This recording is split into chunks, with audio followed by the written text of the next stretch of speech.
e reunidos em nome de Jesus. Ajude a aprender suas lições eternas. Diz o seguinte: tudo passará, mas as minhas palavras não passarão. Então, esse Evangelho de Jesus ele é discutido pelos pastores, pelos analfabetos, pelos desentendidos. A palavra de Jesus continua sendo analisada, cada um à sua maneira. Vamos abrir aqui, de qualquer maneira, para a gente ver. Então é o capítulo 10, mas antes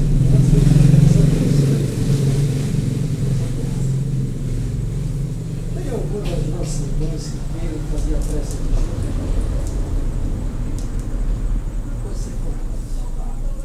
Você vem? Olha aqui, vamos ver. A nossa irmã vai fazer a nossa prece. Fique à vontade, faça aqui no seu coração de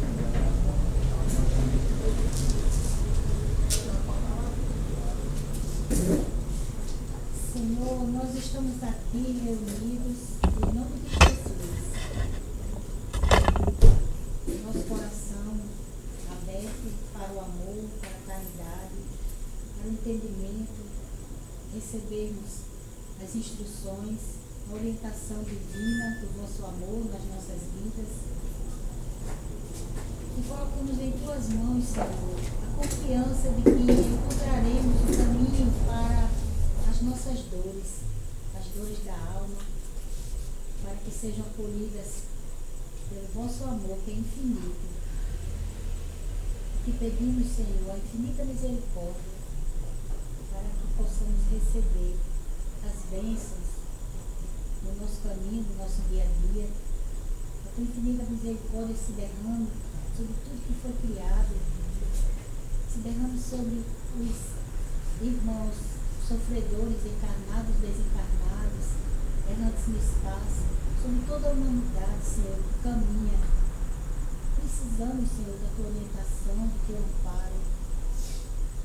Precisamos confiar em ti, Senhor, e através do vosso Evangelho, do vosso amado Filho Jesus, que nos deixou esse Evangelho para que tenhamos a força necessária para vencer os caminhos, as dificuldades e aprender a amar, aprender a perdoar e a te dar graça, Senhor.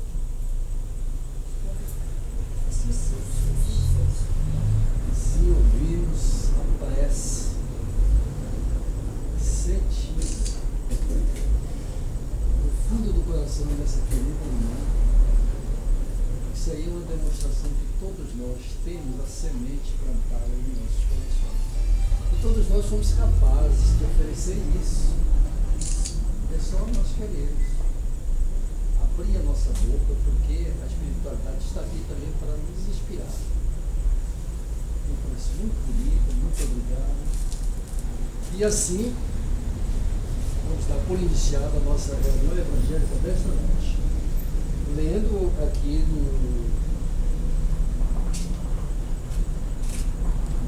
livro máximo do Evangelho, no capítulo 12, que eu acho que é um dos capítulos mais difíceis, que é o amai aos vossos inimigos. E a gente, é muito difícil amar os inimigos.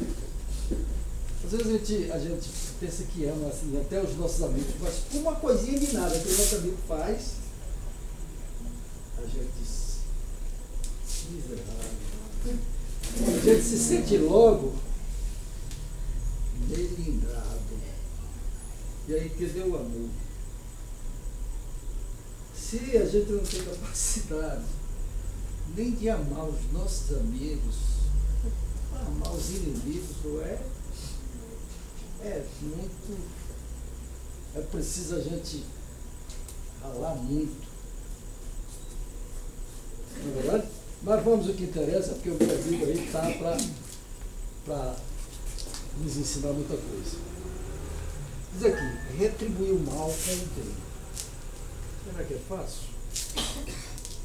Aprendestes que foi dito, amareis o vosso próximo e odiarei os vossos inimigos.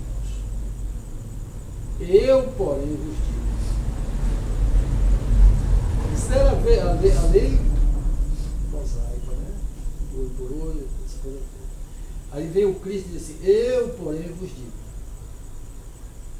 amai os vossos inimigos, fazei o bem aos que vos odeiam e orai pelos que vos perseguem e caluniam, a fim de seres filhos do vosso Pai que está nos céus, e que faz se levante o sol para os bons e para os maus, e que chova sobre os justos e os injustos. Porque se somardes os vossos, se somardes os que vos amam, qual será a vossa recompensa? Não procede assim também os publicanos? Se apenas os vossos irmãos saudardes, o que o que isso fazeis do que os outros? O que com isso fazeis mais do que os outros? Não fazem os outros, não fazem assim outros tantos os pagões, porque em português realmente a gente não pode perder uma vírgula, porque senão não sabe o que está fazendo. Então, gente, então é isso, esse amai os nossos inimigos é um capítulo muito difícil que nós estamos aqui ralando para aprender isso aí. Estamos aqui nessa escolinha, isso aqui é uma escolinha, né? Isso aqui é uma escolinha. E os professores, nós somos todos aprendendo uns com os outros. Prova disso nos deu nossa irmã Eduardo. Na sua simplicidade, fez uma belíssima prece.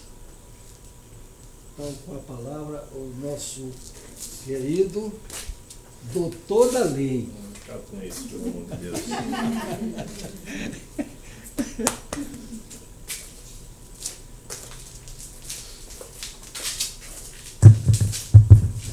Amados irmãos e irmãs, muito boa noite. Que a paz do Mestre Jesus, o doce Rabi da Galileia, possa permanecer em nossos corações. Vamos abordar na noite de hoje um tema autoconhecimento, uma busca interior. É um tema que acredito apropriado. Vivemos num mundo hoje com tantas dificuldades. Enxergamos a humanidade um tanto quanto sem rumo. As pessoas notamos um tanto quanto desnorteadas, não sabem muito quais são os projetos de vida, né? As pessoas não compreendem muito os seus papéis diante da sociedade, diante de Deus, nem diante de si próprio. As pessoas vão tocando a vida, mas sem muito planejamento, sem autoavaliar o desdobramento de suas ações e até mesmo sem um norte estabelecido. Portanto, essa busca, esse autoconhecimento é uma necessidade absoluta para que a gente possa, digamos assim, tirar o máximo de proveito da oportunidade que Deus nos deu de via esse planeta, via este mundo, de habitar esse planeta mais uma vez, com um grande educandário de almas. E temos a possibilidade de aqui tirarmos o máximo de proveitos e ensinamentos para que nosso processo de transformação, de autoiluminação aconteça de forma mais adequada. Portanto, acredito que é um tema importante. A humanidade, sem dúvida alguma, conseguiu dar avanços extraordinários do ponto de vista do conhecimento. Se analisarmos a mídia no dia a dia, é fácil averiguar como o homem conseguiu avançar do ponto de vista da exterioridade, ou seja, as ciências a passos largos caminham. A tecnologia, a nanotecnologia tão falada hoje em dia, a engenharia espacial, em outras áreas, o homem consegue avançar de forma extraordinária nessas searas. É fácil, por exemplo, averiguar no campo da medicina. Hoje se faz transplante de face. Mas tem alguém mais complicado? Transplantar uma face inteira? Fala só o coração, transplante de órgãos se faz. Mas transplantar uma face, a sua complexidade, etc. Foi feito na França muito recentemente, um transplante de face. Muitos outros avanços extraordinários na medicina têm se dado. Própria ciência conseguiu fazer o mapeamento do DNA humano, que isso propiciou avanços incomensuráveis na área da medicina, que a partir desse encadeamento do DNA, várias descobertas no campo da medicina possibilita com essas questões outras. Hoje na área da tecnologia é tão impressionante que você com equipamentos micros faz coisas macros, né? Os celulares são cada vez menores, com multiplicidade de funções. O celular que antigamente era aqueles tijolões, só servia para falar, hoje em dia é máquina fotográfica, é filmadora, é pendrive, GPS, muito bem lembrado, GPS, é um micro porque você consulta a internet, né, o tempo todo. Você fala com pessoas, além de ser por telefone, você, pela câmera, você conversa através do Skype, ou do, como é que diz o outro, você manda mensagem, é o WhatsApp. Todo mundo sabe, todo mundo sabe como na verdade se avançou na área da comunicação. E vai muito além disso. Hoje você paga compras com celular. Já passa o cartão, inclusive. Só para mostrar como na verdade, eu digo, com as questões de micros faz coisas macro, né? Como na verdade se avançou. Eu tenho uma filha que mora na Austrália, lá do outro lado do mundo, é uma coisa interessantíssima. Desde que ela sai para o trabalho, aí ela começa a ligar para mim, do iPhone dela: olha, pai, eu estou passando aqui na estação do metrô, estou passando aqui no Parque X, aí comecei a apresentar a cidade pelo celular, ó, lá do outro lado do mundo. Apresentar a cidade. Isso se propicia hoje em dia, todo dia falo com ela, quer seja pelo WhatsApp, quer seja pelo Skype. Todos os dias. Então é interessante como na verdade a medicina, como na verdade a tecnologia avançou. Hoje tem a tal da impressora 3D. Alguém ouviu falar nisso? Já, né? Na impressora 3D você tem a possibilidade de colocar aqui um projetinho com a matéria-prima, do outro lado sai um produto absolutamente completo. Inclusive um carro funcionando. Ele sabe disso. É só na internet que você verifica isso. É tecnologia cara, mas é possível. Fala-se inclusive com a possibilidade de gerar órgãos humanos para transplante na impressora 3D. Está chegando a esse ponto de discussão. Imagine que coisa extraordinária, né? Pois na verdade o homem conseguiu dar avanços extraordinários. No campo da engenharia espacial, então essa que avançou, né? Hoje o homem manda seus engenhos a vasculhar o universo, para fotografar os buracos negros, as galáxias, as miríades de galáxias. É fato. O robô está aí para trazer essas informações extraordinárias, né? Eu estava vendo, acho que na semana, um programa do Discovery, a moça lá no estúdio da NASA e conversando ao vivo com os astronautas na base, na estação internacional lá, conversando um bate-papo lá para cá. Nós estamos passando agora a cidade de Nova York, agora estamos passando na África, mostrando ao vivo, lá e tal. Quer dizer, hoje é impressionante. Eles dizem: olha aqui, eu ligo para casa, olha o que quero. Os camaradas lá, os cosmonautas, os astronautas, etc. Fala cosmonauta que tem russo lá, cosmonauta tem russo. Então a tecnologia avançou. Não obstante esse avanço extraordinário, onde o homem praticamente hoje já anda, vasculha o universo, já há muito tempo passou da velocidade do som, está chegando próximo da velocidade da luz, nós estamos engatinhando a nossa viagem interior. Nós estamos dando os primeiros passos na viagem para dentro de nós próprios. Nós somos os desconhecidos. Esse é um fato. Nós não nos conhecemos. Isso é ruim, porque se você não se conhece, você não pode avançar muito. Você não sabe os seus projetos, não sabe os seus atributos, não tem noção e a compreensão dessas questões todas. Então, Santo Agostinho, que na verdade é uma criatura muito conhecida dentro da seara espírita, uma vez que foi logrado para a humanidade o Consolador Prometido, e Santo Agostinho tem vários, está dentro daquele grupo de espírito de escola que nos trouxe várias mensagens alentadoras do mundo dos espíritos, inclusive a questão 919 do Livro dos Espíritos, onde fala da questão do conhece a si próprio, a si mesmo. Vale a pena, não vou ler agora para não cansá-los.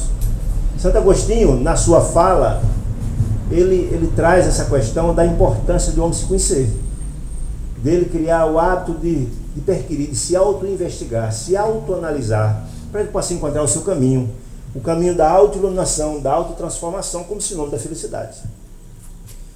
Meu dirigente só me diga até a hora que tem para eu poder me organizar. Vamos tocando. Vamos tocando, mas só a hora que tem, só para saber. É às 9. Isso, Maria, conversa para um dia aqui e meio. Bom, muito bem. Então, ele fala na questão 919 que fora dita por um sábio do passado: conhece-te a si mesmo, pois assim conhecerá os céus e os deuses. Essa frase é atribuída ao grande filósofo, talvez o maior de todos, Sócrates, que viveu anterior a Cristo mais de 4 séculos. Esse extraordinário homem, como muitos outros, fora um daqueles enviados por Deus a, digamos assim, a preparar o terreno para a vinda de Jesus de Nazaré, plantar o seu evangelho de amor dentre os homens. Muitos foram os precursores da vinda de Jesus, muitos dos profetas que vinham começar a preparar o terreno. Lembremos que naquela época as criaturas eram profundamente rudes, e era preciso vir os precursores. Muitos foram sacrificados, inclusive Sócrates, porque descobriram exatamente que a felicidade é uma conquista do ser. Nossa, a felicidade não é um artigo que se compra no supermercado, nem que se compra na farmácia, nem por peso, nem por metragem. É uma conquista do espírito. É um processo de autotransformação do homem, né? E disso Sócrates já falava à sociedade grega daqueles mais de 4 séculos antes de Jesus. E foram então acusados Sócrates e condenado, porque segundo o Estado grego, que era uma nação politeísta, que estava em vários deuses, ele estava incutindo, ou, digamos assim, serviciando, ou melhor dizendo, estava desviando a mentalidade e a cabeça do jovem naquela época, com essa história de buscar a si mesmo, de se auto-encontrar. Então, naquela época, as criaturas achavam que, na verdade, Sócrates estava, na verdade, colocando minhoca, traçando miúdos, na cabeça da juventude daquela época. Que Sócrates, na verdade, estava desviando a mentalidade daquelas criaturas daquela época. Essa era uma das acusações feitas a ele pelo tribunal do povo da Grécia. E uma outra, ele era acusado de não dar crédito aos deuses oficiais da Grécia. E fora condenado à morte, a tomar cicuta, que era um veneno que você tomava para se matar. Mas Sócrates, esse grande pensador, tão importante foi o pensamento de Sócrates para a humanidade, que múltiplos foram os seus seguidores, dentre tais Aristóteles, Platão, Xenofonte e tantos outros. É considerado um pai da filosofia e um grande pensador da humanidade. As suas ideias se espraiam pelo mundo afora desde então. E é como aquela história de se joga a pedra na água e ela vai fazendo aquelas ondas e vão levando. As coisas boas se perdem, não se perdem, na verdade elas vão se multiplicando, porque as ações, os sentimentos e as coisas que têm profundidade não se perdem no tempo. As ações no campo do bem, elas vão se espalhando como a pedra jogada na água. Então dizia Sócrates, essa frase atribuída a ele, quer dizer o seguinte: conhece a ti, conhece a si mesmo, e conhecerás o universo e o mundo. Porque ele diz, se você não encontrar dentro de você o que você procura, você não vai encontrar lá fora. Você precisa conhecer a si próprio, você tem que se entender para você começar a conhecer o exterior. Dizia mais ele: oi querido, tudo bom? Bom vê-la. Dizia mais ele, o grande filósofo grego: boa noite, boa noite, boa noite, boa noite. Está com um momento de saudade. Tudo bom, querida? Vamos lá. Ficou boa daquele? Fiquei. Agora é a minha mãezinha, né, que está muito doente. Mas Deus sabe o que faz. Deus vai iluminar, Ele vai dar Tá saúde. tudo certo. Se for, estiver na programação dela, nós sabemos disso, né? Deus, como dizia aqui a mensagem de abertura, Deus faz chover sobre os justos e os injustos e dá o sol de forma igual aos bons e aos maus. Portanto, Ele dá de forma igual a todos nós, né? E cada um colhe conforme o seu mérito, né? É assim, Deus é soberano, bom e justo, diz a questão número 1 do livro dos Espíritos, né? Muito bem, então falávamos nós de que esse homem, o grande filósofo Sócrates, era uma criatura muito além da sua época, tinha ele um pensamento muito avançado. E dizia ele que o homem o homem, o grande objetivo da vida do homem é a busca da virtude, ou seja, da autoiluminação. E aí a gente se lembra que essa ideia socrática, ela coaduna perfeitamente com o pensamento de Jesus de Nazaré, coaduna perfeitamente com o pensamento de Kardec e tantos luminares da humanidade, porque na hora que ele diz que o objetivo do homem é a busca da virtude, entendendo ciência como processo de autoiluminação, de autotransformação do homem, Jesus de Nazaré dizia a mesma coisa com outras palavras. Que Jesus dizia que nós, que nós somos deuses, dizia Jesus. Vocês são deuses. Ele dizia mais, sois o sal da terra. Ele dizia muito mais, o que eu faço, vocês podem fazer muito mais. Ou seja, Jesus nos dizia de forma objetiva de que Deus habita em nossos corações. Que a gene divina está em nosso espírito. O DNA divino está no nosso DNA. Apenas precisamos deixar aflorar esse Deus que está em nossos corações. Não é? O que acontece? A doutrina dos Espíritos nos diz que nós somos criados simples e ignorantes. Ou seja, somos criados e aquela pedra bruta precisa ser polida para um dia chegarmos à purificação, à autoiluminação, à transformação. Os Espíritos começam o seu trilhar desde a aurora do seu nascimento. Ele vai trilhando um processo, vai se lapidando pelo buril da vida, né? Pelas dores, etc. E o processo da reencarnação se serve para a gente. Todas as vezes que se matricula na escola da vida, vamos assimilando informações, trocando ideias, através do sofrimento, das alegrias. Eu chamo de abrir as nossas janelas perceptivas, né? Não é assim? O homem vai despertando, alguns mais rápido, outros mais lento, depende dos esforços que temos a fazer.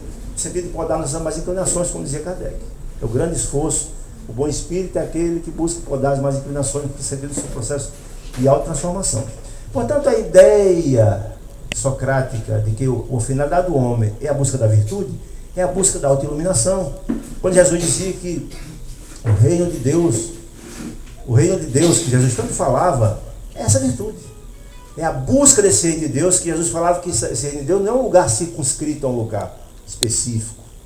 O reino de Deus é criado no coração das criaturas. Na hora que a gente tem a compreensão de que encontramos a verdade que nos liberta, que nós essa busca da autoiluminação, de fazer o certo por ser o certo, não porque os outros vão achar que é assim ou reclamar. Na hora que você encontra esse caminho, entende que você fica feliz ao ser o protagonista da felicidade dos outros, essa busca está se chegando. Então, na hora que Sócrates falava, conheça a ti mesmo, é a mesma coisa que Jesus está lá em João. Jesus dizia, conhece-te a verdade e ela vos libertará. Mas que verdade é essa que Jesus falava? Está em João. É a mesma coisa que Sócrates falava. Mesmíssima coisa. Que verdade é essa? Se nós somos filhos de Deus, segunda questão número 1 do Livro dos Espíritos, Deus é inteligência suprema, não é? Causa primária em todas as coisas, que é soberano e bom e justo. Deus não quer nada para seus filhos diferente dele.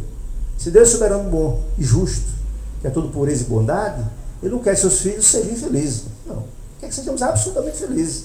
E nos dá todas as possibilidades. O que se falava aqui há pouco sobre a irmã da nossa querida, a mãe da nossa querida mãezinha, nossa querida amiga, diz o seguinte, que Deus dá como dizia há pouco a mensagem de abertura, dá chuva para os bons e para os ruins, para os maus, né? E o sol para os justos e para os injustos, porque ele dá igual para todo mundo. Agora, o caminho a ser trilhado, aí, por mais que amemos nossos filhos, por mais que amemos nossas companheiras, por mais que amemos nossos irmãos, ninguém pode cumprir a missão dos outros. Cabe a gente orientar, dar orientação, mostrar o caminho, mas o caminho é cada um que tem que trilhar. Ninguém pode trilhar o caminho dos outros, não é isso? Quer dizer, se eu quero chegar a essa parede aqui, se eu vou reto, eu vou chegar mais cedo. Mas se eu começo a pegar os atalhos, dar os arrodeios no quarteirão, um dia eu vou chegar. Não vai demorar um pouco mais. Portanto, o processo de autoiluminação, o processo de transformação do homem, ou ao encontrar a verdade, é um processo, é uma descoberta de cada um. É um processo que é trilhado solitário. Nós também temos solitário, porque as escolhas são feitas por nós. A gente capta as informações, etc. Mas o caminho é nosso, as decisões são nossas. Deus ajuda, mas você tem que fazer a sua parte. Eu não decido por você. O livre-arbítrio nós temos, tomar decisões que achamos que são adequadas.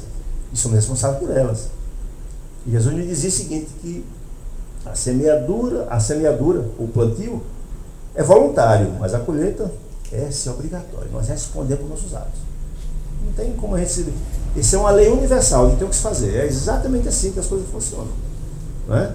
Por isso que eu estava falando nosso irmão aqui no começo, de algumas outras religiões, que não tem o que citar A, nem B, nem C, com todo o respeito que temos, e a doutrina espírita tem um profundo respeito por todas elas, mas prometer a salvação a alguém porque foi para a religião A, B ou C, no mínimo isso é você faltar com a verdade, ou enganar as pessoas. E quem assim procede, certamente responderá por isso. Não tem dúvida. Ser espírita é muito difícil, porque dá trabalho, né? A doutrina espírita não ludibria ninguém. Olha, o caminho está dito o quê? Você com as suas decisões. A doutrina espírita não diz que não deve fumar, não deve beber, não deve fazer, não deve enganar. Você quem diz as suas conclusões. Não lhe proíbe de absolutamente nada. É você quem dizer. Então, ser espírita é difícil, porque tem tanta obrigação. É mais fácil ir lá na área você, que paga um dinheiro todo mês e está salvo. Está tudo certo. Para algumas pessoas são as respostas que eles querem. Que pagam todo mês, segundo nosso amigo, que pagam mesmo. Porque estão se enganando aqui, assim próprio. Não encontraram a verdade que Sócrates falava, e muito menos a que Jesus falava. Conhece a verdade e ela vos libertará. Que liberdade, vou dizer, que verdade é essa? É entender que na verdade nós devemos fazer o bem, porque só o bem é capaz de nos transformar. Só ele. E digo mais, se a gente, na verdade, muitas das pessoas pautam nossas vidas nas questões que são reguladas pelos códigos da vida. Não é? Não vou agir assim, porque se agir assim é crime. Por exemplo, não é? Se agir assim é crime. Se agir assim vou prejudicar alguém. E alguém pode reclamar. Muito bem. André Luiz, lá no nosso lar, dizia uma coisa extraordinária. Porque quem não lê o nosso lar precisa ler. É um livro interessante. Porque André Luiz passa em revista a sua conduta. E explicando por que passou 8 anos no umbral. Ele disse, olha, errei muito. E estou aqui abrindo meu coração para vocês. Aí no final do capítulo ele faz um apelo. Olha, não façam a mesma coisa que eu fiz. Para não passar o mesmo sofrimento. Pensem antes de passar, antes de fechar os olhos. Ele usa mais ou menos essa expressão. Pensem para não sofrer depois. Então é um convite muito interessante. E ele diz o seguinte, muitas das coisas que quando estava encarnado, aos olhos do mundo não era crime, à luz dos códigos dos homens não era crime, para Deus é. Ou seja, enganar alguém, passar a perna em alguém, mesmo que seja contrário à lei dos homens, certamente é contra a lei de Deus. Essas questões se colocam. Então, o que na verdade é essa verdade que Jesus falava, o que busca, enquanto a verdade ela vos libertará. Na hora que a gente entender que fazer o bem é a única coisa que nos projeta, que nos mostra o caminho da autoiluminação, você vai conquistando essa felicidade devagarinho. Porque eu digo o seguinte, essa verdade é uma espécie de probidade interior.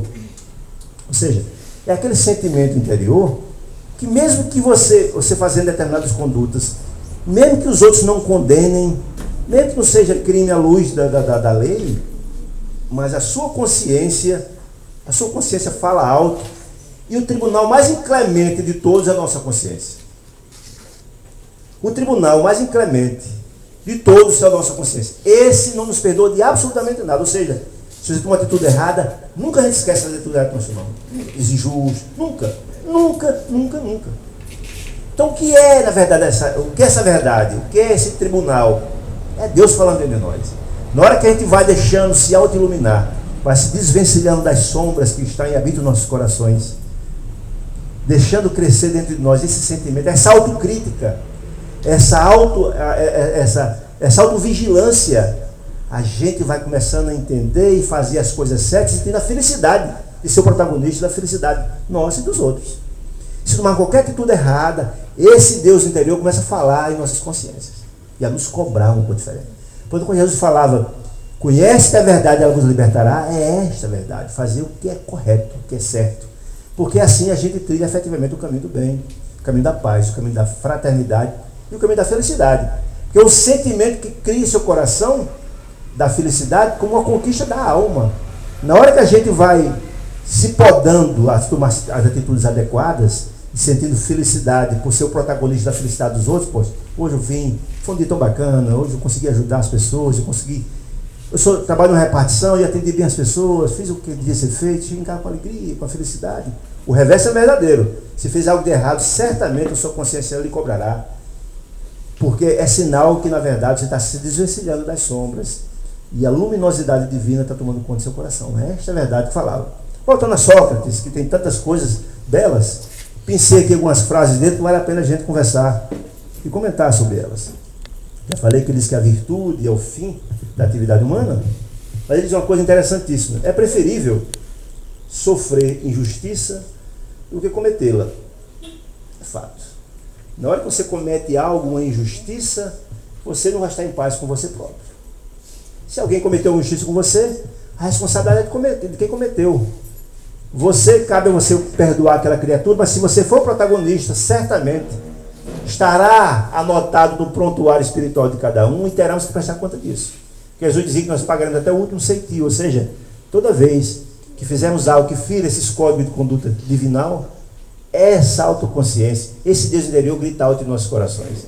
E caberá reparo, não tem nem dúvida, ele pagar até o último centio. Portanto, é muito mais importante para as criaturas que querem transformar-se, que querem crescer, baseado no ensinamento de Jesus, que querem buscar a felicidade, a conquista da felicidade, é muito mais importante sofrer justiça do que ele ser o protagonista da justiça. Portanto, essa máxima de Sócrates está absolutamente coadunada no ensinamento de Jesus. Não é? Jesus falava: se alguém lutar por você pela, como é que chama? Pela túnica, como é que é? Deita a minha túnica, tem uma passagem interessante disso. Se alguém tomar a capa, deita a minha túnica, não tem essa passagem? Exatamente isso. Não seja você o protagonista da injustiça. Isso, perdoa os vossos inimigos, e a passagem aqui inicial, não é? E a doutrina do Espírito diz a mesma coisa. Toda vez que tomamos uma atitude contrária à lei de Deus, certamente isso caberá. É uma duplicatinha que fica pendente na nossa contabilidade espiritual, que terá que ser paga. Quer seja aqui, quer seja na frente. Jesus dizia mais ainda: perdoa os seus inimigos enquanto está no caminho com ele. Não deixe as questões pendentes, né? O convite de Jesus é a renovação, é a busca da verdade de cada um de nós, que é a busca da felicidade. É exatamente a mesma coisa. Então, essa história, essa frase, conhece a ti mesmo, conheceis todo o universo, quando Santo Agostinho fala, que um grande pensador do passado falava, porque essa frase estava cunhada no oráculo de Delfos, conhecido, que era um antigo templo do deus Apolo, na antiga Grécia politeísta. Ela é estampada essa frase atribuída a Sócrates, né? E o que na verdade era o oráculo de Delfos? Oráculo, pessoas iam orar. Já naquela época existia, a mediunidade era conhecida, desde o mundo é muito que a mediunidade é conhecida. E no oráculo de Delfos antigo, existiam as famosas pitonisas, que nada mais eram do que médiums, que todas as criaturas, importantes ou não, que tinham atitudes importantes e decisões importantes em suas vidas, iam consultar o oráculo de Delfos, iam consultar as médiuns e se aconselhavam a elas. Os reis, nenhum general ia para uma batalha sem consultar primeiro o oráculo de Delfos. Ia se aconselhar com as pitonisas, que eram, na verdade, as médiuns daquela época. Portanto, isso não é fato. Portanto, na verdade, Sócrates tinha uma absoluta compreensão da reencarnação. Quando falaram, quando ele fora condenado a beber cicuta, ele podia reverter essa pena de morte dele. Bastava abrir mão do que ele defendia. Ele foi acusado, como falei aqui há pouco, de perverter a juventude, porque concitava as pessoas a pensar e a transformar-se. E não acreditava nos deuses oficiais. Se ele abrisse mão dessas verdades para ele, não morreria, não seria obrigado a tomar veneno na cicuta. Disse: não, opa, jamais abrirei mão das verdades, porque o corpo é perecível, mas a alma nunca. A alma é eterna. Meu corpo não vale nada, minha alma sim. Se eu estiver iluminado, se eu estiver, como ele chamava, se eu encontrei a virtude e vou abrir mão dela, é o meu grande tesouro. Jamais, nunca abrirei mão dela, né? A busca da sublimação, quem chegou à sublimação não vai abrir mão pela mentira. Então meu corpo não vale nada, não tem a menor importância. E encarou-se com muita naturalidade. Até o final dos dias, do cumprimento da sentença, ele recebia os amigos lá na cela dele com tranquilidade. E pedia para nenhum deles se desesperar, chorar, fazer... Não, ele ia em absoluta paz. Teve inclusive Clítor, que era um seguidor dele, que chegou a subornar um carcereiro e pediu para ele fugir. Ah, você não aprendeu nada do que eu ensinei para você, Clítor. Não aprendeu nada do que eu ensinei para você. Não. As minhas verdades continuam, jamais fugirei. Aí eu estaria abrindo mão daquilo que eu passei para vocês, mas você não entendeu nada do que eu falei. Não, isso tudo é passageiro. Não é? E para os deuses gregos, a imortalidade, ele não compreendiu a imortalidade da alma, né? Portanto, Sócrates essa criatura. E chegou o horário da morte dele, ele tomou esse culto em paz e as feições, está na história, foi de absoluta paz, de absoluta tranquilidade. Então ele deixou um legado absolutamente extraordinário. Dizia ele o seguinte: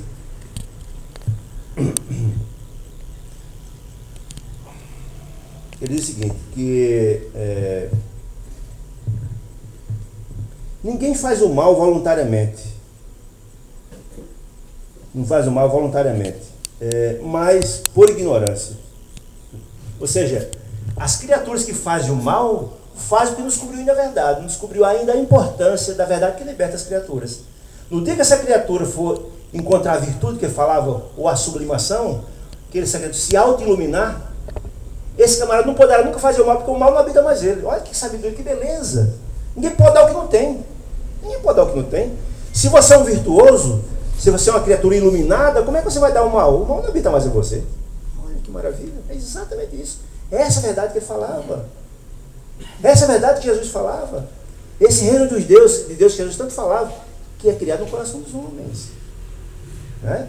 Então, por que nós fazemos o mal? Porque somos ignorantes. No dia que descobrimos a importância da verdade, estivermos ao lado da verdade, exercitarmos a verdade, e a vida nós for uma verdade, não faremos mais o mal. Porque teremos nos esclarecido, teremos nos iluminado, teremos nos sublimado, teremos encontrado a virtuosidade, usando a linguagem espírita. O espírito se iluminou, se purificou. O mal não habita mais ele, não pode fazer o mal a ninguém, porque o mal sim não habita mais ele. Isso é uma beleza extraordinária. Era esse o convite que Jesus falava. Quando lá, depois da Via Crucis, do sofrimento, que foi açoitado, espancado, coroa de espinhos sobre a cabeça, ele levantou o Pai, perdoa, ele não sabe o que faz. Ou seja, dizendo que aquela multidão de criaturas eram ainda doentes da alma, eram sofredores, eram criaturas que ainda estavam, não tinham descoberto essa verdade socrática, que é muito bem a crística. Eles faziam por ignorância, a ignorância que ele falava. Não é? E como a ignorância doente da alma não merecia o reprimendo, merecia a assistência do Pai divino. Dá a iluminação a esses corações, Pai. Vai despertar no coração das criaturas a verdade, que é capaz de tirá-lo das sombras e colocar sobre a luz. Que maravilha. Extraordinariamente belo, né?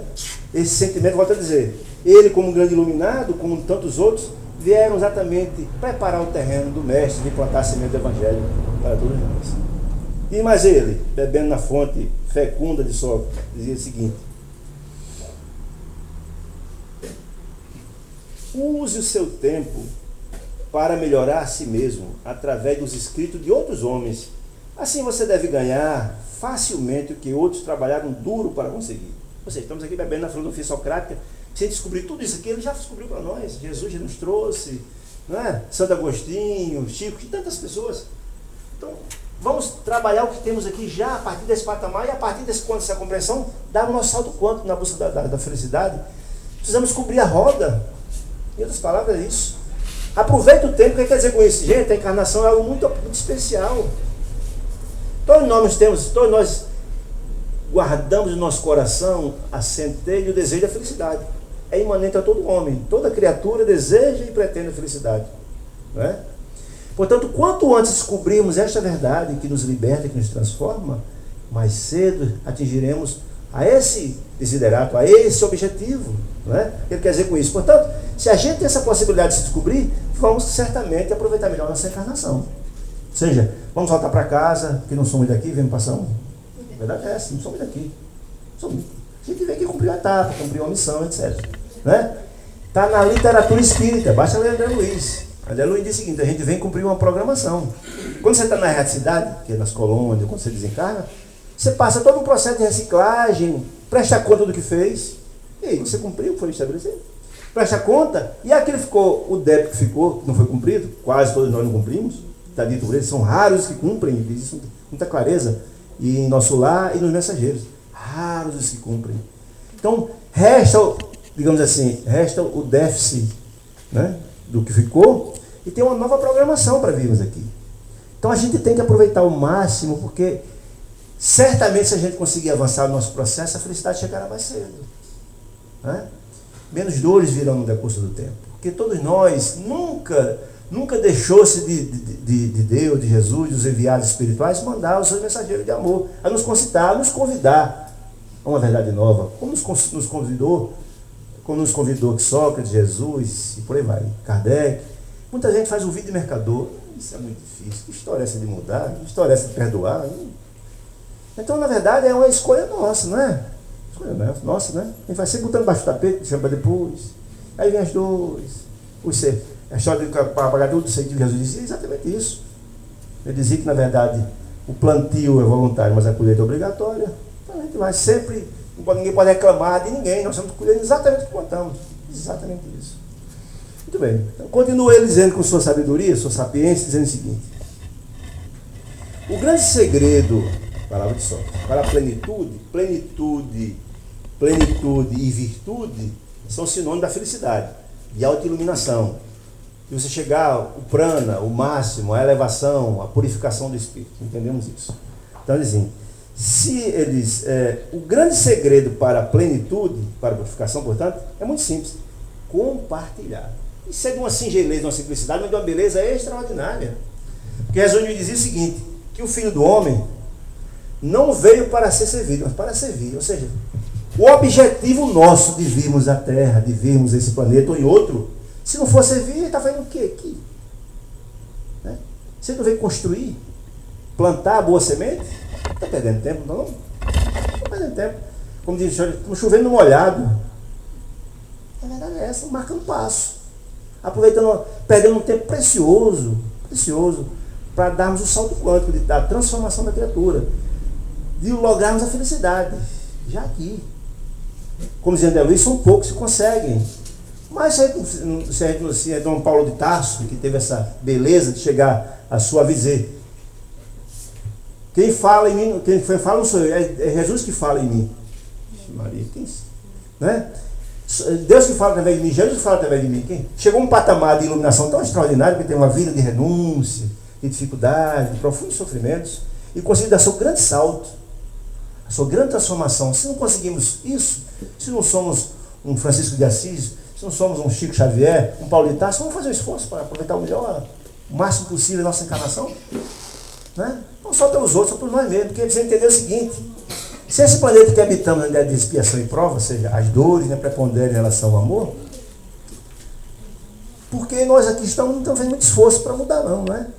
Porque, afinal de contas, o planeta só irá mudar, só irá ser o salto quântico, sua transformação, se as criaturas que aqui estão der o salto quântico. Enquanto o sentimento da grande esmagadora maioria for de egoísmo, for de ódio, de ressentimento, o planeta não dará seu salto quântico. Na hora que a grande esmagadora maioria transformar-se, encontrar a autoiluminação, a virtude, né? Ou como dizia Sócrates, a virtude, ele falava mais isso, ele falava da plenitude. Se a grande maioria encontrar, essas criaturas não poderão dar o mal, porque o mal não habita mais seus corações, e a terra haverá paz. O amor suplantará a dor. Fácil. Se o amor suplantará a dor, certamente aqueles que estão em desconformidade não ficarão mais aqui. Irão para lugares compatíveis. Aí a terra dará seu salto quântico. Essas informações estão lá num livro semelhante. O processo que está acontecendo na Terra é exatamente o que aconteceu em Capela. Exilado em Capela. As criaturas que estavam em desconformidade com a grande esmagadora maioria precisaram ser exiladas para um planeta compatível estágio, para não atrapalhar o avançado planeta das criaturas. Não é justo quem está aqui numa comunidade de 100 pessoas, 98 conseguiram ter um patamar e só 2 estão tumultuando, entre aspas, e esses camaradas continuam atrapalhando toda a coletividade. Não. Todo mundo chega a atingir a planificação e a paz e a harmonia, e aqueles outros vão habitar um lugar assemelhado. Oh, meu amigo, muito obrigado. Obrigado. Deus lhe pague. Aí? Ainda estamos organizando, né? Ah, tá ótimo. Já que é mais seguro, né? Não vamos correr risco. Bom, voltando a Sócrates. Portanto, Sócrates nos dizia isso: que o grande segredo da plenitude é compartilhar. Na verdade, como falei, Jesus dizia exatamente isso, que a gente veio, o Filho do Homem não veio para ser servido, mas para servir. Portanto, o grande objetivo da vida é dar a nossa contribuição, quer ser para a felicidade individual de cada um de nós, que volta a dizer, a felicidade é uma conquista da alma, do espírito encarnado, que é a alma, né? A felicidade é uma conquista, você tem que garimpá-la, tem que arar a terra, plantar boa semente, adubar, etc., e cuidar para dar os frutos. É assim que acontece. Mas, se volta a dizer, se é cada um de nós cuidarmos de nós mesmos, já atingir a virtuosidade, o planeta também dará seu salto na virtuosidade. E aí eu já falei várias vezes a expressão, mas tem que repetir o que é bom.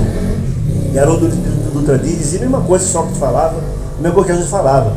Que quem descobriu na vida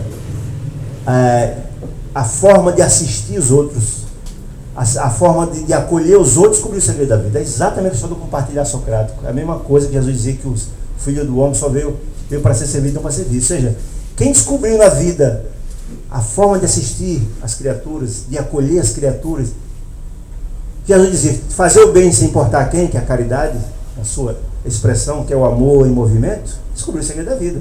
Ou seja, descobriu o caminho para descobrir a verdade, para a libertação, para a felicidade. Portanto, a verdade é um grande trabalho que cada um de nós temos que fazer dentro de nós próprios, na busca da autoiluminação, na busca da felicidade. Isso não é difícil de se averiguar.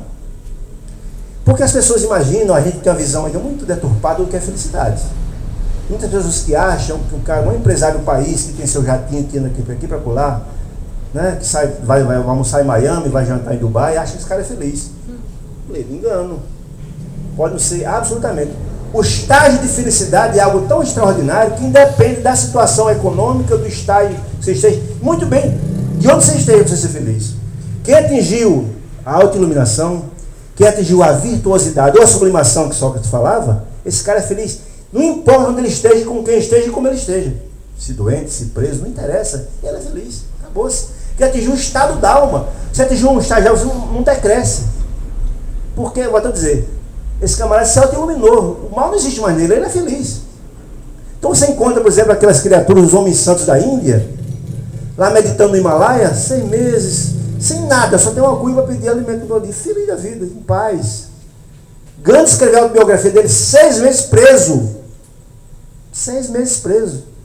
Reclamava? Não. Ele não admitia o mal nem em pensamento. Os soldados indianos, soldados ingleses que colonizavam e exploravam seu povo, ele não admitia a raiva dos ingleses, nem raiva, nem pensamento. Mal não, pelo amor de Deus, nem uma violência não. Ele estava no outro patamar, outra compreensão. Até se repetisse, mas vale a pena dizer, ele dizia o seguinte, perguntar certa feita a Gandhi, o que é que ele sentia quando era injustiçado? Ele disse, rapaz, eu não sei dizer, porque eu nunca senti injustiçado. Está no outro patamar, noutra compreensão. Uma criatura que se auto-iluminou. Sabe, ele olha as criaturas que estão fazendo mal e faz um prece por ele. Poxa, coitado, ele está sofrendo, é uma criatura que precisa de encontrar paz, encontrar fraternidade. E esse é o sentimento mais caridoso. O que é que nós, criaturas ainda atrasadas, fazemos numa situação como essa? De alguém que é acusado de cometer uma barbaridade, uma morte? Aquele miserável, aquele... Ou seja, a gente começa a jogar um monte de sentimento ruim, que ao invés de estar ajudando aquela criatura, está piorando, porque está mandando um monte de sentimentos ruins para aquela criatura. E o sentimento tem um poder muito grande. Então não é uma visão mais caridosa e muito menos virtuosa, e muito menos caridosa, não é? Porque só o bem, só o amor tem capacidade de vencer o ódio. Só a luz capacidade de vencer as trevas. Então essa compreensão precisamos entender. Então na hora que Sócrates nos faz esse apelo, Jesus faz, e Kardec faz, Santo Agostinho faz, Chico faz, enfim, as criaturas virtuosas, Madre Teresa de Calcutá e por aí vai, essas criaturas ensinaram. É esse legado que deixou a humanidade. Não precisa a gente fazer grandes tratados, não basta olhar essas criaturas e a vida delas. Que a vida dessas pessoas foi uma poesia de amor, de servir, de paz, de fraternidade, de mão estendida, fazer o bem sem importar quem, como diz Jesus, que a mão direita não sabe que a mão esquerda faça. Então, a redenção de cada um de nós podemos fazer, não tem nem dúvida disso, a gente pode, porque entenda, se a doutrina nos ensina, nos mostra que nós nascemos simples e ignorantes, e um dia seremos como criaturas iluminadas, depende dos esforços que façamos nesse sentido, então a gente pode perfeitamente ir vencendo dentro de nós essas más tendências. É olhar para dentro de si próprio, é analisar seus atos. Como eu vou fazer? Mas será que isso é adequado? Não é? Será que na verdade não podia ser diferente? Vou prejudicar alguém? Não vou? Será que no dia de hoje eu fiz o bem que eu deveria fazer? Poderia ter feito diferente? Então o homem tem essa capacidade, é a gente olhar para dentro de si próprio. Volto a dizer, quando estava dizendo inicialmente, nós somos muito desconhecidos, a gente está só engateando nesse processo de autoconhecimento, esse processo da viagem interior. Nós olhamos muito para fora, achamos uma maravilha a tecnologia, como ganhar dinheiro mais fácil, etc. Mas para dentro de nós, a gente está só começando. Os orientais estão mais na frente. Sem dúvida, porque os orientais têm toda uma tradição de mergulho de si próprio. Eles meditam muito mais, não é? Eles fazem as yoga da vida, que é uma busca do seu repensar, da sua convivência com a natureza. O Tai Chi Chuan, que você faz aqueles símbolos da natureza, respira, busca o seu convívio com o mundo, essa troca com o exterior, com o interior, buscando dentro de si próprio encontrar os problemas que lhe felicitam e transformar-se. A meditação é essa busca do autocontrole, de você encontrar, de estar em harmonia, não é? Então, na verdade, os orientais têm muito essa cultura, mas nós somos muito exteriorizados, nós ocidentais, só olhamos muito para fora, para dentro não olha muito não. E precisamos fazer a viagem, sob pena de demorar mais, a encontrarmos esse grande tesouro que almejamos, que é a felicidade, que Jesus chamava a felicidade de outra coisa, ele dizia que é o tesouro que a traça não come, o ferrugem não corrói. Essa é a verdade que ele falava, só isso. Na hora que entendemos isso, e lutarmos por isso, deixarmos dar muita importância, muito como não tem coisa que a gente dá. Então a gente mata, faz, acontece, explora, pai, irmão, primo, parente, etc.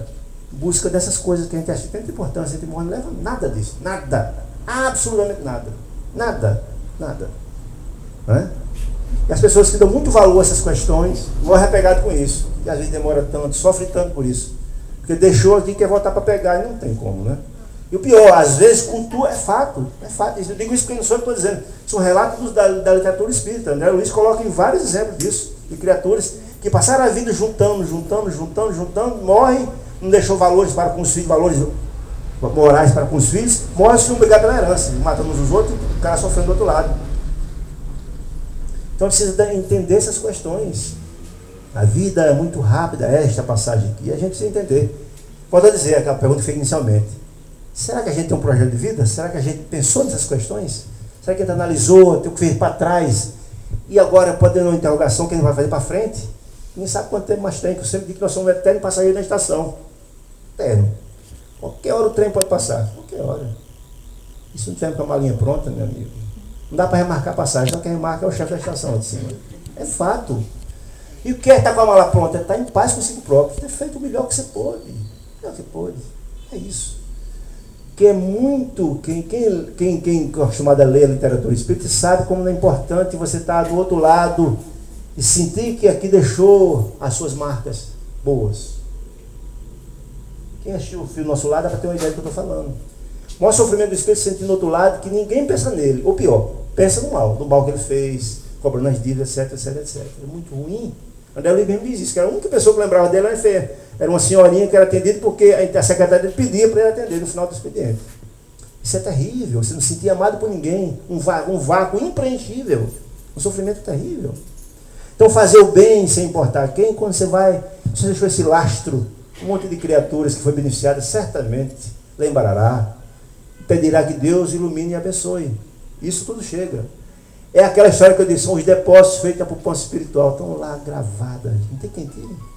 Atrás. É o tesouro que a traça não come, ferro não corrói, que Jesus falava tanto. Não é?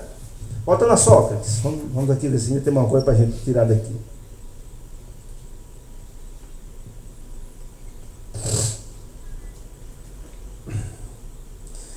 Na verdade, o pensamento socrático e os exemplos de Sócrates, elas, como falei, traçaram a humanidade. E alguém que tinha uma vida, muitas pessoas se transformaram, porque eu volto a dizer, essas criaturas que deixaram uma estrada de luz, muitas das pessoas se contaminam positivamente, porque o bem é contagioso, positivamente. Bem contagioso. Quem planta essa semente simplesmente fica. E algum dia quem lê alguma coisa assim, poxa, abre eu chamo a janela perceptiva, dá um insight, o camarada, poxa, o caminho é esse mesmo, é por aqui. Daí escuta a coisa 10 vezes, mas chegou a hora que você vai, é Claude, de repente você se descobre, poxa, é esse caminho. E aconteceu isso com Santo Agostinho. Santo Agostinho, ou Agostinho de Hipona, por que Agostinho de Hipona? Porque, na verdade, ele fora o bispo da cidade de Hipona, na Itália. E hoje é o governador espiritual do Rio Grande do Norte. Muita gente sabe dessa situação. Então, Agostinho de Hipona era um homem comum quando jovem. Um comum. Gostava das folias, etc. Certa feita, teve um filho, e, enfim, não pôde casar com uma jovem que teve um filho, por causa de um problema de classe. Tudo isso aconteceu na vida de Agostinho de Hipona. Certa feita, quando estava lançado em Milão, ouvindo umas grandes explanações de um bispo chamado Ambrósio de Milão, que era uma criatura que tinha uma vida muito pautada nos ensinamentos de Sócrates, etc., do autodescobrir-se. Ele escutou aquilo, puxa vida, soou como uma música muito especial no ouvido dele. É isso que eu preciso me encontrar. E aí, Agostinho de Hipona, ao ouvir várias vezes esses sermões, adentrou na vida religiosa, passou a viver no monastério, etc., e adentrou para valer na vida religiosa e terminou como bispo de Hipona. E foi um dos maiores teólogos da Igreja Católica de todos os tempos. Respeitabilíssimo, como na verdade ele conseguiu transformar-se com base nessa metodologia do autoconhecimento. Obrigado, querido. Não, obrigado. E aí, Santo Agostinho fez um livro interessante chamado Confissões. E ele conta nesse livro interessante os seus pecados, as suas falhas, os seus problemas, os seus desencontros, a coisa que ele dá muito importante no passado, que efetivamente descobriu que não tinha importância alguma. Ele diz o seguinte, que a vida é uma grande descoberta do certo e do errado, como dizia Sócrates, do bom e do ruim, do certo e do que é errado, do que se deve ou não fazer. E através desse mergulho interior, dessa questão onde ele criou uma metodologia muito singela e muito interessante, na busca de transformar-se. Ele disse, olha, todo dia eu tinha um hábito de, quando dormir, passar em revista tudo que fiz durante o dia, desde o começo durante o dia, e analisar se eu prejudiquei alguém, se eu deveria ter tomado alguma atitude e não tomei, se eu tomei uma atitude que causou dano a alguém. E eu sempre passava essas informações em revista, e no dia anterior, no dia posterior, eu tentava corrigir aquelas falhas que tinha no dia anterior. Era a fórmula que ele encontrou da auto-investigação, do mergulho dentro de si próprio, de começar a autoavaliar-se as suas ações, para encontrar esse processo de se desvencilhando das sombras e transformando gradativamente. Ele conta tudo no seu livro Confissões, né? E foi a fórmula que ele encontrou de transformar-se, e deixou um legado extraordinário para a Igreja Católica, e tanto é verdade que ele avançou muito, que foram dos espíritos de escola, ao lado do Espírito de Verdade, que logrou a humanidade, como é que se diz? O Consolador Prometido, que é exatamente a doutrina dos Espíritos. Várias são as passagens de Santo Agostinho, tanto no Evangelho de Jesus, quanto no Livro dos Espíritos, inclusive a questão 919, por leiam, conhece a si mesmo, que ele fala exatamente o que a gente está falando aqui, imprecisamente, porque ele falou muita coisa muito mais interessante do que nós estamos falando aqui.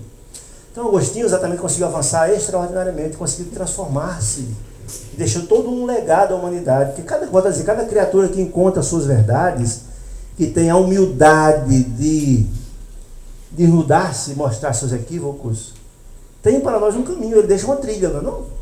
Deixa uma trilha. Porque quem lê Nosso Lar tem essa compreensão.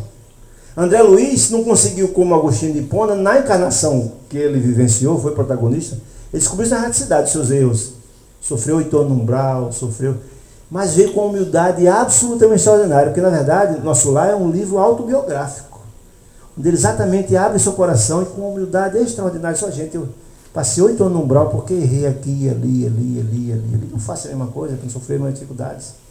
Não tem nenhuma palavra, nenhuma vírgula fora que não seja útil para a vida de cada um de nós.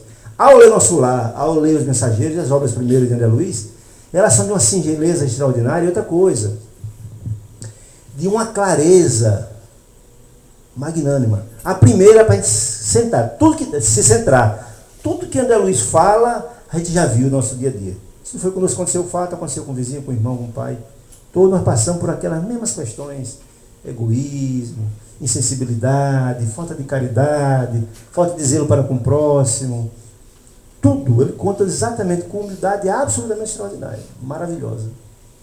No livro 2, que é o livro dos Mensageiros, ele faz uma narrativa interessantíssima, porque ele narra uma semana de trabalho que fez ao lado de Aniceto, que é o guia espiritual dele, e Vicente, que fora também na Terra médico.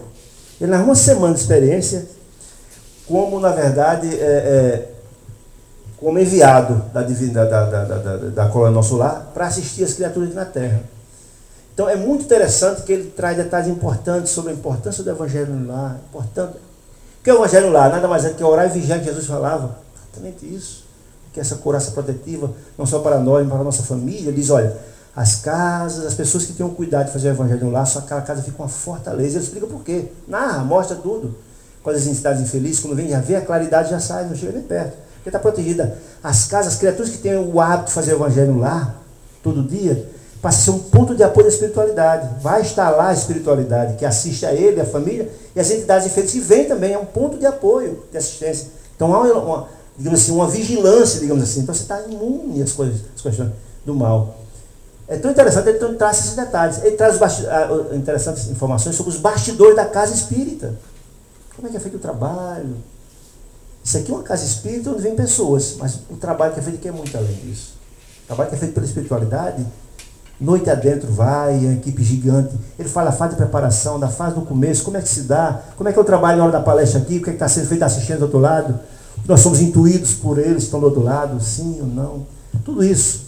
Fala da influenciação do fora, o trabalho todo, então narra isso com uma beleza extraordinária, narra as questões do cotidiano, do dia a dia, da importância da paz, da harmonia, do equilíbrio que nós estamos aqui na casa espírita, porque está sendo tratado, muitas entidades são trazidas para cá.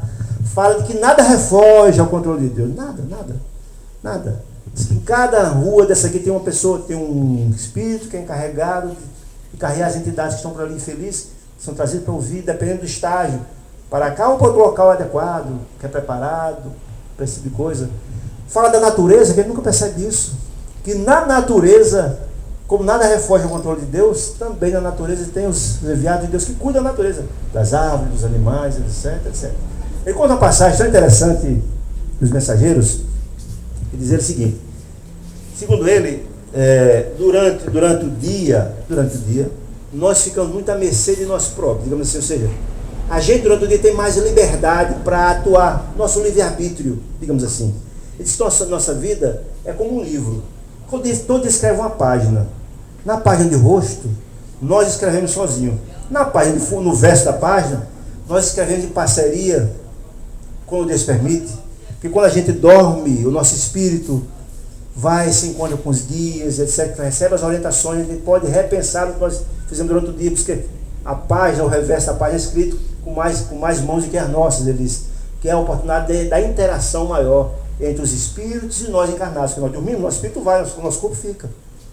Ele explica isso. Quer dizer, a gente tem toda uma programação quando vem para cá, e que todo dia recebe assistência dos nossos guias espirituais, nossos amigos espirituais, que vêm nos concitar a mudar. Você fez um monte de besteira, repense. Então nós recebemos essas informações.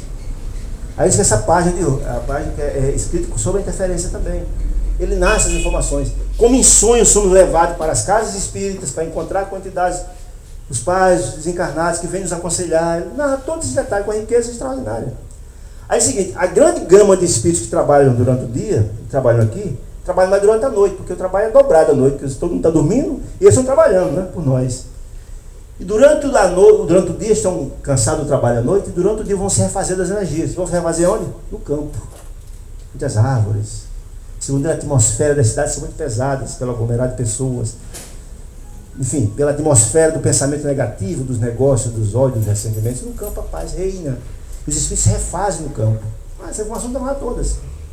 Aí dizer que quando fizeram o trabalho durante a noite, logo na manhã, foram se refazer no campo, descansaram e no crepúsculo do final da tarde voltaram. Aí ele conta uma passagem muito interessante. Estavam eles lá, voltando do descanso, estava um barulho, próximo à estrada.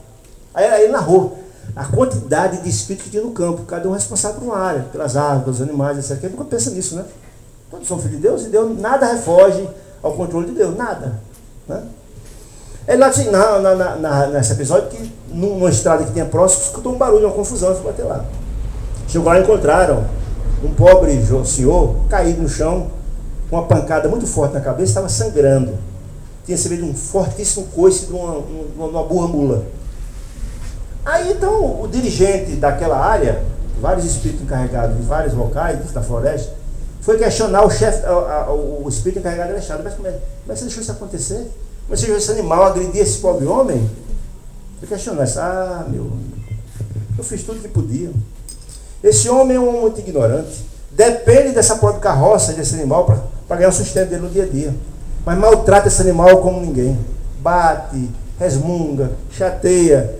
E esse pobre animal não aguentou mais. Nós tentamos fazer o máximo para evitar que o animal agredisse ele, mas ele a atitude dele era muito mais violenta, muito mais insano do que o próprio animal. A atitude dele é de uma animalidade absurda. E o animal não suportou mais, deu um coice nele. Então nós não tivemos culpa, vemos que cuidei. Então só mostrar algo interessante, é um fato tão interessante que a gente não imagina que algo aconteça. Mas exatamente isso. Lembrando no final do livro Nosso Lar, quando André Luiz volta de Nosso Lar para visitar a família, que ele encontra a ex-esposa já com outro esposo, quem lê Nosso Lar sabe o que eu estou falando. E esse camarada estava muito doente, etc. E ele vai na natureza buscar digamos assim, os elementos para tratar daquela criatura. E quando chegou, encontrou o Espírito responsável e pediu as exercícios da natureza. Então, em tudo tem a presença de Deus. A gente precisa compreender isso. Então, primeiro, eu acho que o grande processo de encontrar a verdade é a gente entender que tudo isso aqui é fruto de Deus. Nós somos filhos de Deus. E como filhos de Deus, Deus não quer nada para nós diferente dele. Quer que sejamos absolutamente felizes. Só que para a gente chegar ao patamar de encontro aos braços afetuosos do Pai, amorável, a gente precisa mudar de procedimentos. A nossa infelicidade não é culpa de Deus. Nós estamos exatamente colhendo o que plantamos. Nada mais. E isso acontecerá até enquanto acordarmos para a verdade. Mudar nosso procedimento. Mudar nossas ações, a forma de ver o mundo e de agir e de interagir com o mundo. Porque se planta amor, certamente colherá amor. Mas se plantar dores, certamente colherá dores. Tem aquela velha adagem popular: quem colhe chuva, quem planta chuva, colhe tempestades, é fato, é exatamente isso. Né? Mas tem aquela adagem popular que eu gosto muito, que a dor ensina a gemer. Aquela? Pronto. Pelas dores a gente vai sendo encaminhado para a verdade no solavanco da vida, nas pancadas, nas dores, nas doenças, né? Que são benditas porque às vezes se despertam. Eu não conheço ninguém que passou por uma dor muito grande, um grande sofrimento, que ele depois fizia a mesma pessoa. Se foi, normalmente quem passou uma experiência muito difícil, que quase morreu, que voltou, que Deus deu uma oportunidade, ele volta diferente. A ver a vida sob outro prisma. Abriu uma janelinha que ele não conseguia enxergar antes. Entende que a vida nós temos missões. E às vezes a gente fica sempre negligenciando dela. Não é? Você tem um probleminha, que é a história que você tem um grão e o probleminha vai se avolumando, daqui a pouco vai descer de ladeira abaixo. Se não resolve o problema vai se avolumando. Não é assim? É assim. A gente, na verdade, tem evitado poucos esforços no sentido de transformar. Todas as criaturas que plantam o bem, colhem o bem. A gente vê isso, a felicidade de quem, na verdade, passa a vida inteira fazendo bem. Aí o camarada, a gente tem uma ideia muito equivocada da felicidade, confunde a felicidade com momentos, com alegrias. Às vezes, pelo nosso despreparo da alma, a gente tem um momento de euforia e acha que isso é felicidade, e comete desatinos que depois é que pensa na responsabilidade. Poxa, prejudiquei tanta gente, não pensei antes. Não é assim? Não acontece? Fruto do nosso despreparo ainda, nossa pouca capacidade de percepção dessa verdade. Portanto, mas Jesus nos convida o tempo todo à mudança, à transformação, como aconteceu, na verdade, com Santo Agostinho, que ouvindo o nosso bispo Ambrósio, transformou-se, né? Basta ler o Evangelho de Jesus, que é uma ode ao amor. Não, é um convite à mudança, à transformação do homem. O Evangelho é redentor. E basta buscar os exemplos dessas criaturas que a humanidade trouxe e deixou um legado magnânimo, né? Quem leu a vida de Francisco de Assis, quem leu a vida de Paulo de Tarso, quem leu a vida de Francisco de Xavier, né? Quem leu a vida de Madre Teresa de Calcutá, já é o suficiente para ter essa compreensão. Né? Ou quem não conhece uma criatura boníssima, a sua vida inteira, não é decantado por aí afora, mas fez o bem a vida inteira, morreu em paz, morreu tranquilo, morreu. Né? Então a vida é isso. Nós, o tempo todo, Deus está mandando seus mensageiros a nos chamar, a nos convidar, mas cada um que tire o seu caminho. Muita paz, acho que eu passei até do tempo, então olhando para cá.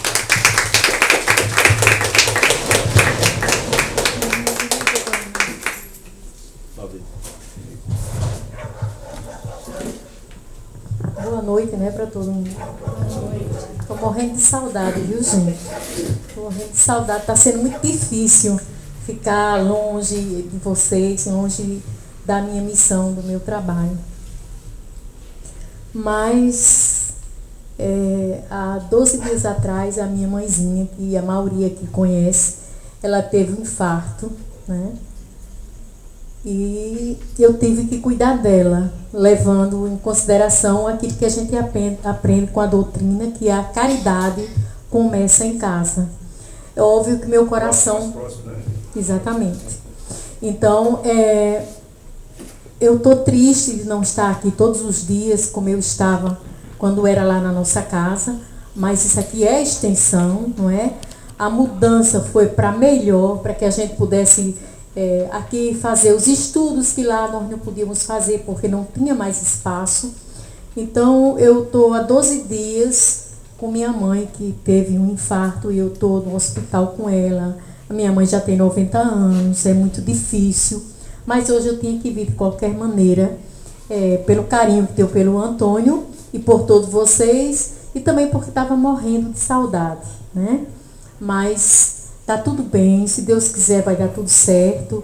Quarta-feira é o momento mais difícil, né? Onde nós vamos ter que decidir, nós os filhos, se assina para fazer a cirurgia ou não. Isso é um momento muito difícil, porque a gente confia em Deus, confia na medicina, sabe que a ciência é muito avançada, mas também tem que entender a idade da minha mãe, não é? Então está sendo um momento realmente muito difícil, e eu estou comentando isso com vocês porque quem me conhece sabe da minha transparência, eu não consigo ser diferente. E eu acho que como vocês são meus filhos todos, que é assim que eu sempre vi cada um que frequenta o MEI, eu quero que todos fiquem sabendo. Eu não estou vindo porque eu estou dando assistência para minha mãe, está sendo muito difícil. Eu passo o dia todo no hospital, mesmo não podendo estar na UTI toda hora. Eu entro ao meu dia e entro às 16 horas. Mas eu quero ter a minha consciência de que eu estou ali, não é? E ela que tem, nós somos 5 filhos, éramos 6, um já foi devolvido para os braços de Jesus, né? E os 5 que ficaram, ela é muito apegada comigo, e tanto é que mora comigo, né? Decidiu morar comigo. Então eu estou passando esse momento, que é muito natural, não é porque a gente é espírita, não pense nunca que, fulano é espírita, então para ele é tudo azul, tudo maravilhoso. Não é assim. Espírita é uma pessoa igual a outra, que também tem que passar seus momentos, não é, difíceis, não é? Então, eu não estou aqui por isso, pela doença da minha mãe, mas se Deus quiser, eu espero nessa próxima semana já estamos voltando todos os trabalhos, a apometria. A apometria, eu não sou assim, não tenho importância nenhuma, mas os médios são o quê? Eles são o telefone dos espíritos. A apometria não acontece, nem só, se tiver eu, não acontece. Tem que estar eu, tem que estar a Joanice, porque a Joanice quem faz todo o trabalho material que tem que fazer lá dentro, né? E eu que recebo a entidade espiritual que dá continuidade à apometria. Vou fazer de tudo para que quarta-feira eu possa estar aqui para ser o instrumento do irmão Bezerro, que faço isso com muito carinho, por gratidão por tudo que tenho recebido dele. Mas se eu não puder estar, graças a Deus a casa tem outros irmãos que têm feito o trabalho maravilhosamente bem. Então eu quero encerrar a nossa reunião da noite de hoje fazendo como eu faço quando eu começo. Agradecendo a Deus pela oportunidade de estarmos juntos. Dizendo a Deus, muito obrigada, Jesus, por tudo que nos aconteceu hoje, por tudo que aconteceu na nossa vida. Dizendo a Deus obrigada pelas refeições que nós já conseguimos fazer hoje, porque existem outras pessoas iguais a nós, que têm estômago, pele e não conseguiram fazer e vão depender da bondade do outro. Dizer a Deus obrigada pela nossa família. E aí agora coloque a sua família no seu coração. Principalmente aquele que você está assim meio chateado. Aí é aquele que você traz e abraça mentalmente, traga para pertinho de você. Que possamos interceder a Jesus pelos nossos amigos, mas obviamente que também por aqueles que interpretam seus nossos inimigos. É aí que possamos fazer isso amorosamente, porque como bem falou o Antônio, Deus tudo sabe, então não adianta fazer da boca para fora, é do coração. Aqueles que interpretam seus nossos inimigos, Peçamos a Jesus por eles. São eles crianças espirituais. Assim como nós, também como nós erramos. Que possamos interceder a Jesus por aqueles que se encontram hospitalizados nos hospitais do mundo inteiro. E aí aqui eu vou colocar a minha mãe, Adelaide Barbosa da Cunha Lima, não é? E todos que se encontram hospitalizados nos hospitais do mundo inteiro. Que possamos também interceder a Jesus pelas crianças que se encontram órfãs de pais vivos e pelos pais que se encontram órfãos de filhos vivos. Que possamos interceder a Jesus pelos nossos irmãos e irmãs moradores de rua, por aqueles que se encontram encarcerados nas cadeias do mundo inteiro. Se nos preocuparmos por quê? Que crime ele cometeu? Mas que possamos orar e interceder a Jesus por eles. Que possamos interceder a Jesus pelos nossos governantes, para que eles recebam de Jesus a intuição de olhar por todos nós, e principalmente pelos menos favorecidos. E com muita alegria no nosso coração, agradecendo a Deus por tudo que nos foi dado na noite de hoje. Eu faço isso no início, mas eu vou fazer no final. Cantemos juntos, orando 2 vezes, a oração de Francisco de Assis. Senhor, fazei-me instrumentos de vossa paz. Onde houver ódio, que eu leve o amor. Onde houver ofensas, que eu leve o perdão. Onde houver discórdia, que eu leve a união.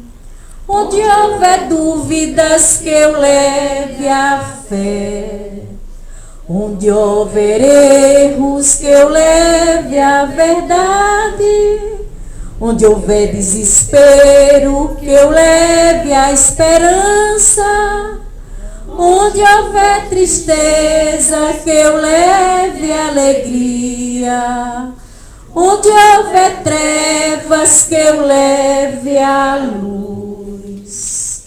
Ó Mestre, fazeis que eu procure mais consolar que ser consolado, compreender que ser compreendido, amar que ser amado, pois é dando que se recebe, é perdoando que se é perdoado, e é morrendo que se vive para a vida eterna. Graças a Deus, que possamos agradecer a Jesus e a Maria de Nazaré, interceder a ela que possa adentrar nos lares de todos que aqui vieram e daqueles que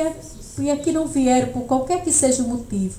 Vai, Maria de Nazaré, e com teu azulino manto vai levando paz aos nossos lares, aos lares dos nossos amigos e também daqueles que interpretam seus nossos inimigos, daqueles que sabem que nós estamos reunidos aqui em teu nome, em nome de Jesus, mas também daqueles que não sabem.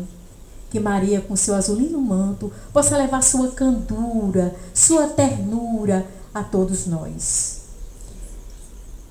E aí, antes de me despedir de vocês, eu quero dizer que estou precisando de voluntários para o nosso trabalho Templo do Saber.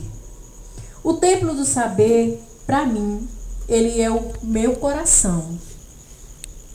O Templo do Saber, que é o nosso trabalho social, que é um trabalho que o seu Medeiros nos confiou há 2 anos, não é? Nós estamos precisando de voluntários para o Templo do Saber. Voluntários para o que vocês quiserem fazer. Então, aquele que quiser ir conhecer o Templo do Saber, que é aqui tão pertinho, que fica também na rua Poço de Caldas, a gente pede que aquele que quiser, você que é professor, quer ensinar alguma coisa, Você que faz algum trabalho manual, quer ensinar alguma coisa, me procure ou procure Joanise. E nós, que é a esposa do seu Medeiros, lá no Templo do Saber, nós duas que conduzimos.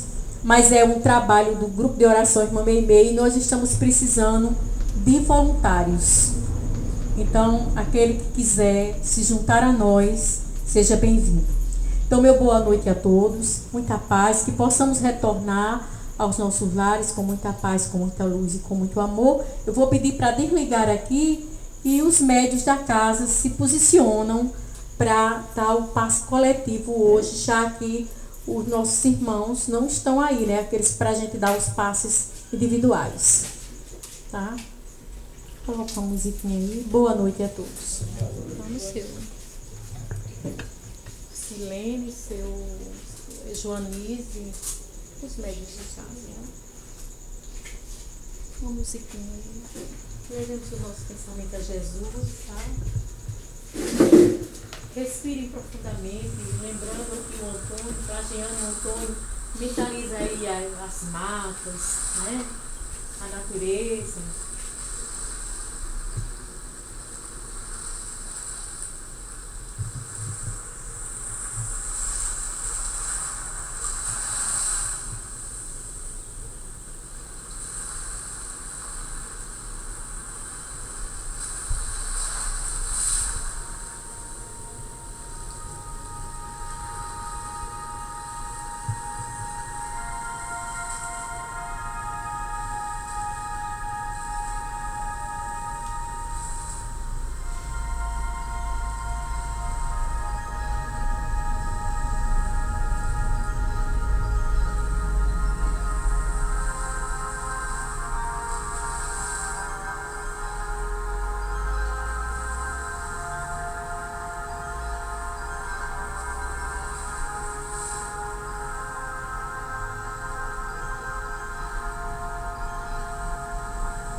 Deus, a gente lembra a todos que amanhã a gente tem estudo com Sebastião Carlos Maia. Terça-feira, Sebastião veio e errou a rua. Então, aí, pronto. Aí agora, essa semana, ontem ele já veio, já viu onde é. Então, amanhã a gente tem estudo com Sebastião, tá, gente? Certo? Tem a senhora, depois procura a nossa irmã Joanise, porque a senhora foi atendida, tá certo? Viu? Antônio, você entrou na casa, Antônio? Você entrou? Foi, seu. Foi. Obrigada. Deus nos abençoe.